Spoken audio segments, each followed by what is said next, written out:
Everyone, welcome to part 2 of Captain Underpants and the perilous plot of Professor Poopypants. Chapter 5, the fun begins. An hour or so later, the buses returned to the school. All of the children got off and packed up their stuff and got ready to go home. Miss White, the science teacher, was on school bus duty. The rest of the teachers gathered around George and Harold and began teasing them. You kids sure did miss a fun field trip, said Miss Ribble. The pizza was so delicious.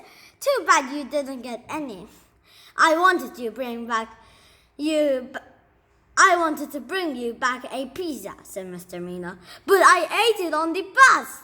He threw an empty pizza box at George and Harold's feet, and the teachers howled with laughter. Maybe you can lick the cheese off the box, Mr. Crab roared.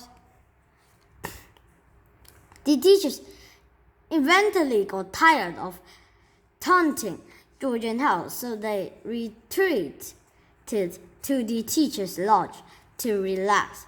Hey, how come it's so dark in here? Asked Mr. Mina. As he flicked on the lights, the ceiling fan began rotating very slowly. Miss Ribble went to the sink and turned on the tap. Suddenly, the spray nozzle sprayed cold water all over. Argh! Ah! She screamed.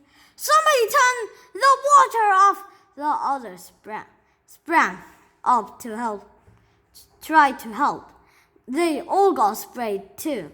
The ceiling fan was rotating faster now, and some of the powdered paste had begun flying on the fan blades.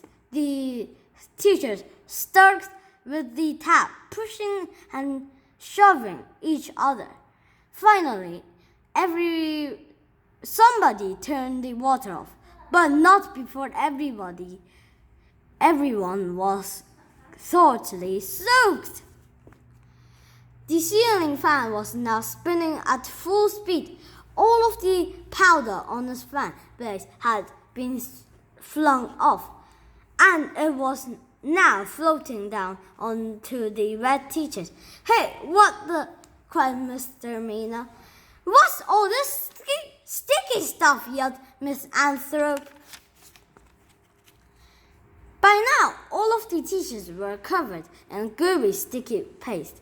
It didn't take a genius to know that George and Harold were behind this.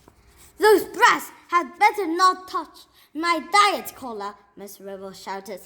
She dashed the refrigerator and swung the door open. Swish! Suddenly, thousands of tiny styrofoam pellets flew out into the room. The wind from the ceiling fan blew the pellets around and around.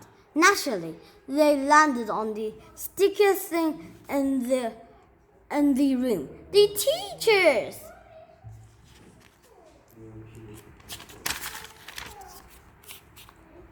Ah!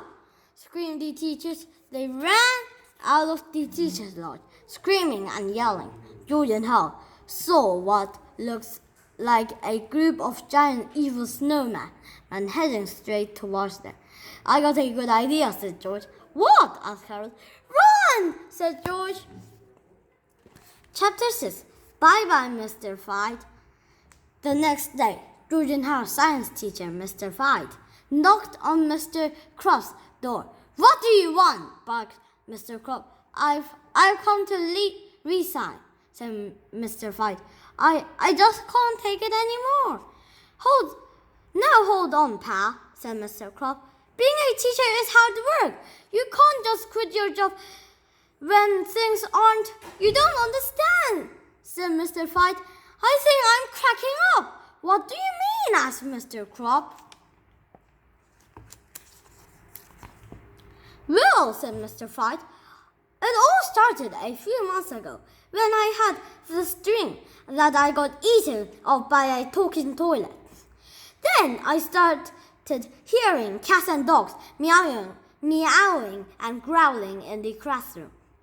Then I imagined that the school got flooded with sticky green goo, and just yesterday I thought I saw a group of adorable snowmen chasing two boys down the hallway. Now wait a minute, Morty, said Mr. Crab. All that can be explained. And a few days ago, said Mr. Fright, I thought I saw a big fat bald guy in his underwear flying out of the window. Holy cow, said Mr. Crab, you are crazy.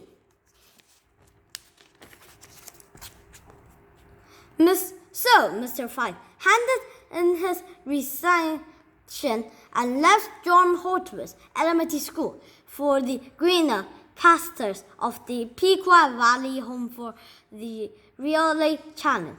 Now where am I going to find a new science teacher on such short notice, said Mr. Crab. Where, oh where? Chapter 7. Here, oh here. Remember that poopypants guy I was telling you about back in chapter 2? Well, things hadn't been going too well for him in the past several weeks. Professor Poopypants had come to America to share Shrinky Pig 2000 and the Goosey Girl 4000 with the world, but nobody seems to want to hear about his invention. They were too busy. They were all too busy laughing at his silly name.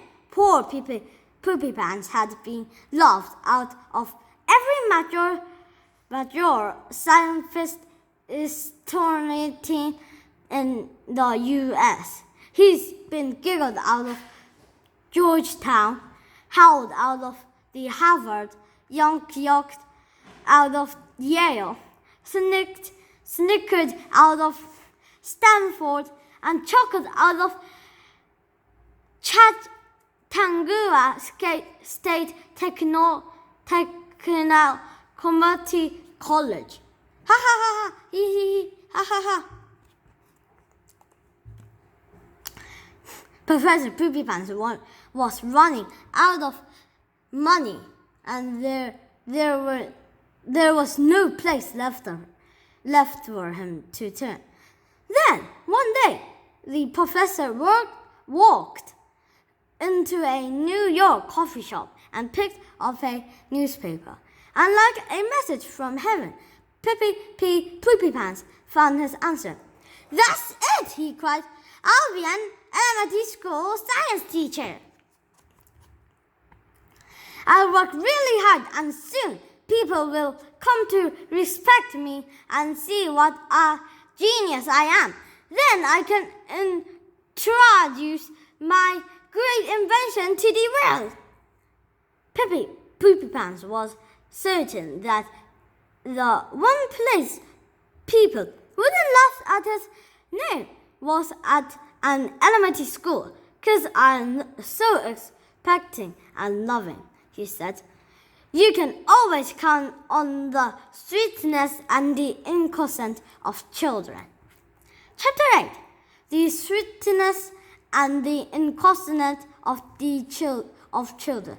Hello, boys and girls, said the professor a week later. I'm going to be your new science teacher, and my name is Professor Poopypants. Ha ha ha, hee hee, ha ha ha, hee hee. All right, settle down, boys and girls. Yes, it's a funny name, I know, but let me explain how I got this name. Please, children, settle down. It's not that funny. Let me assure you, boys and girls, please stop laughing.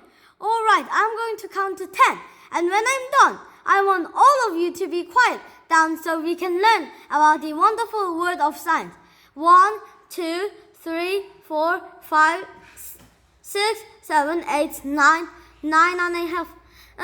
Children, please stop laughing. I know you're all very far behind from in your lessons, and we got a lot of catching up to do. Boys and girls, stop it. I'm not going to tell you it again. It's not funny. There's no reason at all for you to be laughing at my name. I'm sure we all have funny names if you think about it. Stop it right now. Okay, boys and girls, I'll just wait until you are all settled down. I can't wait. I can't wait. A week later, things hadn't got any better. Professor Poopypants was really beginning to get angry. How am I going to get through these children? He asked himself. Hey, I got it. I'll create a wonderful new invention. And this will be the end of part 2 of Captain Underpants and the perilous plot of Professor Poopypants. Bye.